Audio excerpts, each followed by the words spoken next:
Бугарската агресија кон Македонија е иста како руската агресија кон Украина. Оружјата се различни, едното е огнено, другото членство во Европската Унија. Она што Москва му го прави на Киев не се разликува многу од она што Софија му го прави на Скопје, злоупотребувајќи го фактот дека се членка на ЕУ, секојдневно се обидуваат да оценуваат, навредуваат, негираат македонската нација. Премиерот Христијан Мицкоски вели дека она што го прават бугарите најмалку наликува на една европска држава во 21 век. Во суштина светот и Европа виде која беше целта на бугарските политичари. Целта на бугарските политичари во ништо не се разликува од онаа цел која што има руското раководство во Украина, а тоа е обид за асимилација на македонскиот народ и еден вид идентитетски инженеринг кој што навистина најмалку што треба да се случува во 21 век во Европа, и тоа земја членка во Европската Унија која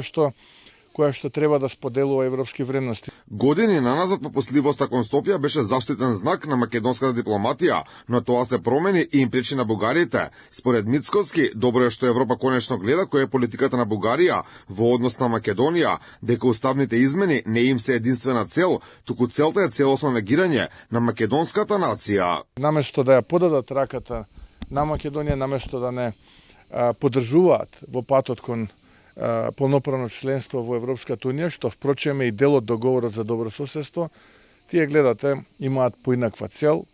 И добро е што сите успеа да видат, и добро е што сите сега веќе знаат која е крајната цел, дека не се неколку стотини македонски граѓани да бидат дел од уставот, туку таа е многу подлабока и многу поопасна и за самата Европа, и на тој начин и Европската Унија го губи делот од својот имидж, и не знам до кога ќе има трпение со ваквото однесување на нашиот источен сосед. Пред само 2 дена шефот на бугарската дипломатија Геро Георгиев македонскиот премиер го нарече северно-македонски, поради тоа Министерството на надворешни работи и надворешна трговија му врачи протестна нота на бугарскиот амбасадор, најостро ги осуди навредливите зборови и побари извинување од Софија.